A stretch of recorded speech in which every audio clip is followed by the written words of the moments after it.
Hi guys, good afternoon. Magbibigay na naman po ako, pero this time final verdict na about doon sa Pulvestrand and regarding doon sa result ng molecular na nasabi ko doon sa aking last upload.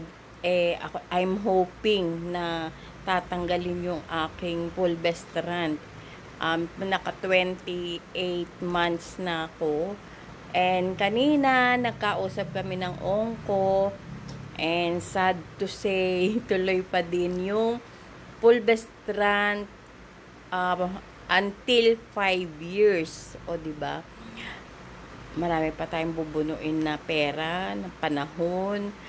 Hindi daw pwede kasing basta bitawan dahil sa sobrang ganda ng effect sa akin ng Pulvestrand.